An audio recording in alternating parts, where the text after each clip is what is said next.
Hi guys, Swansea City here, back again from a match preview, and this one is absolutely massive for both sides. It is Swansea City taking on Norwich City at the Liberty Stadium. Swansea City then are currently in third place with 50 points. Norwich City then currently top of the league with 55 points. Swansea City do have a game in hand on the visitors. Swansea City last time out then had a great 3-1 away victory to Rotherham United, a pretty convincing victory in total. We dominated the majority of the first half, of course. We let Rotherham back in the game for the next 15-20 minutes, and then Jay Fulton, the super sub, comes on and wraps up the game inside 20-30 seconds of him coming on. It's a very good substitute from Steve Cooper, a very limited amount of substitutes he did use against Rotherham, and the limited subs he did use, it did work. Jay Fulton with a magnificent goal, some really good goals there with Matt Grimes and Conor Horan scoring as well, so the display was really impressive, and of course the goals were really good as well. For Norwich City then, they had a disappointing performance midweek against Millwall away, didn't play very well at all, and they drew 0-0, so at least they didn't lose that for Norwich City fans' sake.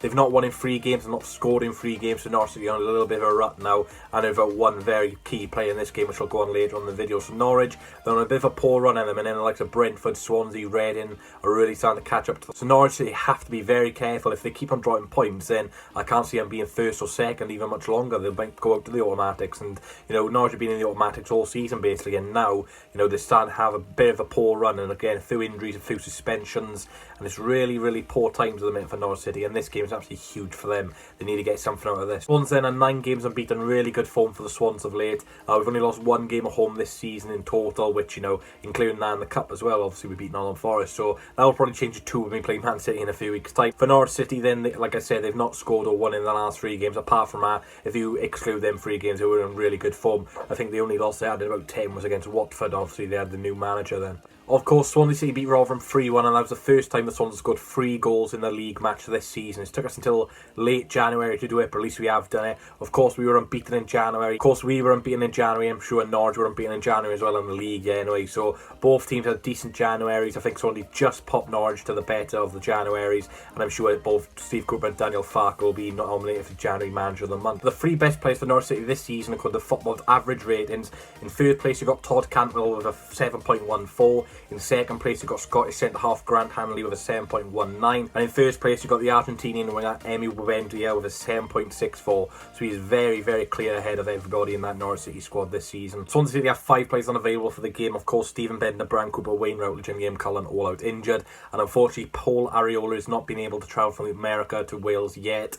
Obviously, with the unmonetised virus, it's quite hard to get the travel and the right restrictions to come over. So it's unfortunate for Paul Areola. He's not yet come over to Swansea. He hasn't really trained with the teammates yet. So it's a big shame, really. Hopefully, Paul Areola might be able to come over the Manchester City game. Right now, he'll be available for that as well. So it's been a bit of a delay for Paul Areola, but all the other new signings like Jordan Morris, Morgan Whittaker, Ben Hamer, and of course the other deadline day and Kieran Freeman, they're all available if they are to start. For Norwich City then, one big absentee for them is Emi Buendia. He's serving a 2-match ban after his red card against Middlesbrough last week. It was a double yellow card, but because he's already had a red card this season, that translates to a 2-match ban. And obviously the first game he missed was Millwall midweek, and thankfully the second game he misses is Swansea City. And also there's Marco Stiepermann, who did score against the Swans in November, Sam Byram, Michael McGovern and Jordan Hugill. Good news to see that Jordan Hugill's out injured. He's a very good striker to come off the bench or even start. He's been on decent form of late when he was fit, scored 2 against Bristol City, so it's good to see that Jordan Hugill's unavailable for this game. Going on to people who got the correct score prediction right against Rotherham, which was a 3-1 Swansea City win.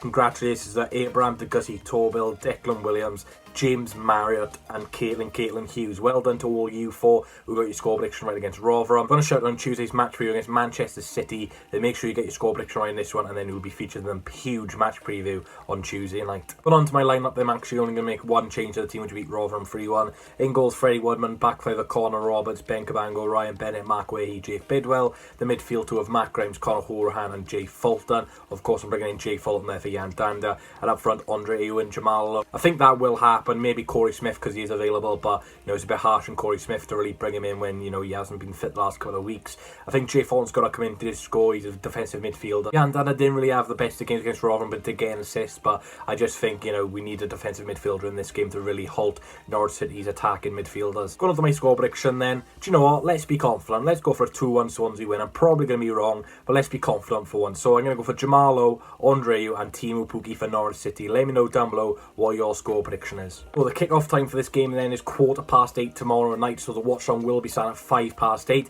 Bit of a weird time. Of course, this game is on Sky Sports, but I'll find a way to watch it. So 8:05 is tomorrow's watch-along. The stream stream will be scheduled later on tonight, so if you want to remind yourself, then that would be appreciated. All this will be appreciated, of course, in the watch-alongs, but this watch-along will be very impressive. Of course, Jordan Morris might get his first home start or league start, so I'm looking forward to this game, guys. It's an absolutely huge game. Like I said, I'm going for a 2-1 win. Bit of confidence, but every time I'm confident, I seem to be wrong. Decent win against Rotherham last time out, but we've got to keep winning. We've got an incredible form. We've dropped down to third, so it just shows how good Brentford have been at the moment, and Norwich. We just can't lose this game. If we lose this game, it's going to really halt our progression going forward. Thanks guys for watching. Really do appreciate the support as always, and I'll see you tomorrow for the big match preview. Please, Swansea City, do not let me down. I need one more chance. Oh, baby, let me show you. I need one more chance. Oh.